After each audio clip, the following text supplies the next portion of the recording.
Hello दोस्तों, मैं सिद्धांत नंदा एक और वीडियो के साथ आप लोगों के पास।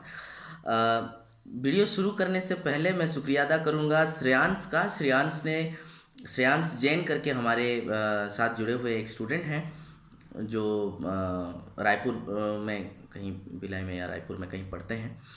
श्रेयांश जैन का ये कहना है कि सर आप इतने लंबे वीडियोस नहीं बनाएं, उसे छोटे छोटे पार्ट में बनाएं सो दैट कि हम उसे देख पाएं इजीली। और लंबा रहता है तो कई बार डाउट क्लियरिंग के लिए उसी एग्जैक्ट पॉइंट पे जानते जाते दिक्कत हो जाती है। छोटे वीडियोस बनाए तो अच्छा लगेगा। आपका सजेशन मुझे अच्छा लगा एंड अब से मैं आप सबके लिए छोटे छोटे वीडियोस ही बनाऊंगा कंटेंट्स को तोड़कर। ठीक है। एक सवाल एक बच्ची से था कि सर आपने कहा कि accelerated charge particle EM wave बनाता है। सवाल है कैसे? Accelerated charge particle EM wave बनाता है, सवाल है कैसे? आइए देखते हैं। चलिए वही सवाल है कि how does a charge Q oscillating at certain frequency produces electromagnetic wave. कैसे एक charge particle electromagnetic wave produce करता है जब वो ओसिलेट्स करता है। पहले ये पहला सवाल इसको सॉल्व करेंगे।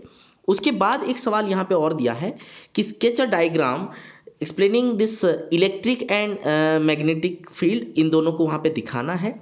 किसके लिए?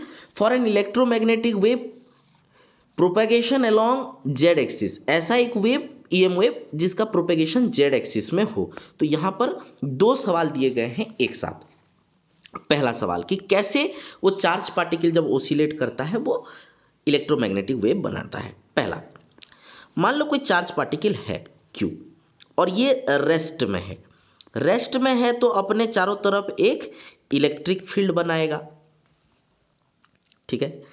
अब जब ये चार्ज पार्टिकल ओसिलेट करेगा मतलब अपने मीन पोजीशन से एक्सट्रीम पोजीशन में जाएगा। ये जाएगा ऐसे, फिर वापस से आएगा, फिर नीचे ओवरशूट करके जाएगा, फिर आएगा। तो यहाँ पर ये अपने पोजीशन के ऊपर नीचे ओसिलेट करता रहेगा। जब ओसिलेट करता रहेगा तो इसका जो फील्ड है वो भी इस रीजियन में ओसिलेट करता रहेगा। ठीक है। तो जब चार्ज पार्टिकल रेस्ट में था तो इलेक्ट्रिक फील्ड बनाता था। वो रेस्ट में रहे चाहे मोशन में रहे, चार्ज पार्टिकल है तो इलेक्ट्रिक फील्ड बनाएगा, जरूर बनाएगा। और वो भी क्या है? ओसिलेट कर रहा है तो electric field will also oscillate. Oscillate करने का मतलब क्या है? Will change with respect to time, with respect to time, यानी कि dE/dt होगा। अब मैं इसमें ds मल्टीप्लाई कर देता हूं तो ये बन जाता है 5। इसमें अगर E0 डाल देंगे तो है ना, वो तो छोड़ ही दो, वो डिस्प्लेसमेंट करंट की तरफ चला जाएगा। तो ये विथ रिस्पेक्ट टू टाइम।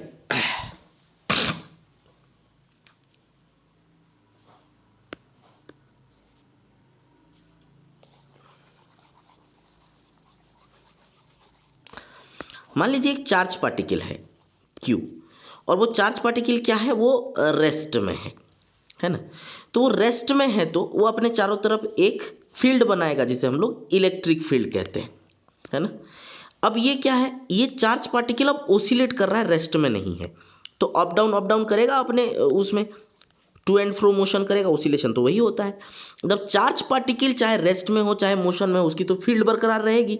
और अब चार्ज पार्टिकल क्योंकि मूव कर रहा है, मोशन कर रहा है, तो उसका फील्ड भी यहां पर ओसिलेट करता रहेगा। ठीक है। तो यहां पर जो फील्ड है वो इलेक्ट्रिक फील्ड जो है इज चेंजिंग, है ना, with respect to space and time. तो जब इलेक्ट्रिक फील्ड चेंज होगा with respect to space and time तो क्या करेगा? हम लोग जानते हैं जब कभी भी इलेक्ट्रिक फील्ड चेंज होता है with respect to space and time तो वो एक मैग्नेटिक फील्ड प्रोड्यूस करता है। It produces a magnetic field.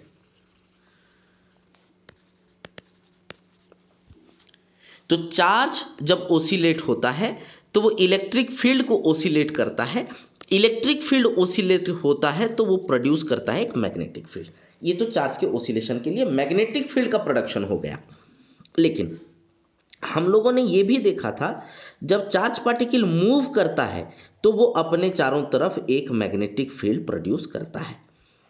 अब ये चार्ज पार्टिकल सिर्फ कांस्टेंट वेलोसिटी में मूव नहीं कर रहा, ये एक्सेलरेट कर रहा है, चेंज हो रहा है। तो क्योंकि इसकी वेलोसिटी में चेंजेस आ रहे हैं तो जाहिर सी बात है बी में भी चेंजेस आएंगे। चार्ज मूव करे तो मैग्नेटिक फील्ड बनाता है, कॉन्स्टेंटली मूव करे तो कॉन्स्टेंट मैग्नेटिक फील्ड बनाएगा, एक्सिलरेटेड मूव करे तो ये वेलोसिटी में चेंजेस आएंगे, वेलोसिटी में चेंजेस आएंगे तो मैग्नेटिक फील्ड में चेंज आएगा, है ना। तो when charge oscillate it brings a change in magnetic field. अब हम लोगों को फैराडेज लॉ से पता है कि जहां कहीं भी चेंज इन मैग्नेटिक फील्ड होगा वहां एक इलेक्ट्रिक फील्ड प्रोड्यूस होगा। अब इलेक्ट्रिक फील्ड प्रोड्यूस होगा किसके लिए? चेंज इन मैग्नेटिक फील्ड के लिए। अब इलेक्ट्रिक फील्ड जो प्रोड्यूस हुआ है ये भी तो कांस्टेंट नहीं रहेगा क्योंकि चेंजिंग तो कॉन्टिन्यूअस है, तो ये फिर चेंज होगा, ये फिर चेंज होगा तो ये एक मैग्नेटिक फील्ड देगा, और यहां पर देखो जो मैग्नेटिक फील्ड बना है वो भी चेंज होगा तो वो एक इलेक्ट्रिक फील्ड देगा। तो ऐसे ही एक दूसरे को ये प्रोड्यूस करते रहेंगे जो ईएम वेव बनाता है, क्योंकि ईएम वेव में दोनों ही कंपोनेंट एक दूसरे को प्रोड्यूस करते रहते हैं, है ना। ईएम वेव में दोनों ही एक दूसरे को प्रोड्यूस करते रहते हैं, ये होता है। तो इसको सिस्टमेटिक लिखा जाए तो कैसे लिखेंगे? इसको हम लोग लिख सकते हैं कि एन ओसिलेटिंग चार्ज पार्टिकल, जब चार्ज पार्टिकल ओसिलेट करता है it brings a change in electric field and magnetic field with respect to space and time, दोनों के रिस्पेक्ट में ये चेंजेस लाता है, पहला पॉइंट। दूसरा पॉइंट, क्योंकि इन दोनों में अभी चेंजेस आ गया है, change in electric field and magnetic field produces magnetic field and electric field respectively. Respectively लिखने का मतलब है इलेक्ट्रिक फील्ड में चेंज आएगा तो मैग्नेटिक फील्ड देगा, मैग्नेटिक फील्ड में चेंज आएगा तो इलेक्ट्रिक फील्ड देगा। This sustains the electromagnetic wave, यही जो है इलेक्ट्रोमैग्नेटिक वेव को सस्टेन कराता है या प्रोड्यूस करता है। हो गया। अब दूसरा जो सवाल था कि हमें एक स्केच बनाना है जिसमें ये मान लीजिए एक्स एक्सिस है, ये मान लीजिए वाई एक्सिस है और ये जेड एक्सिस है। वो कह रहा है कि ईएम वेव ये प्रोपेगेट कर रहा है जेड एक्सिस में। हम लोग जानते हैं कि electric field component is perpendicular to magnetic field component, और ये दोनों ही परपेंडिकुलर रहेंगे direction of propagation of wave को। तो क्योंकि जेड एक्सिस में वेव प्रोपेगेट कर रहा है तो इलेक्ट्रिक फील्ड या तो एक्सजेड प्लेन में होगा, ये एक्सजेड प्लेन में हो सकता है या फिर वाईजेड प्लेन में हो सकता है। अगर इलेक्ट्रिक फील्ड एक्सजेड प्लेन में है, बोथ पॉसिबिलिटीज आर ओके, लेकिन अगर आप इलेक्ट्रिक फील्ड को एक्सजेड प्लेन में ले रहे हैं तो अगले में आपको मैग्नेटिक फील्ड को लेना है, क्योंकि ये दोनों भी आपस में परपेंडिकुलर रहेंगे।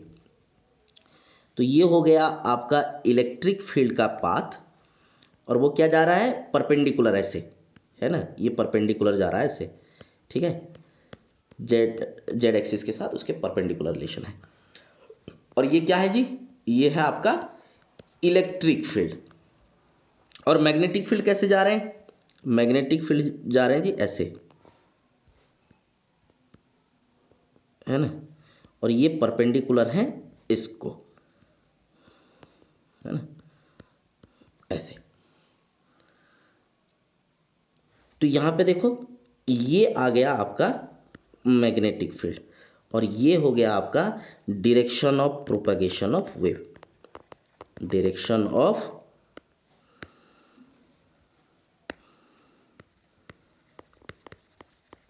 Propagation of wave.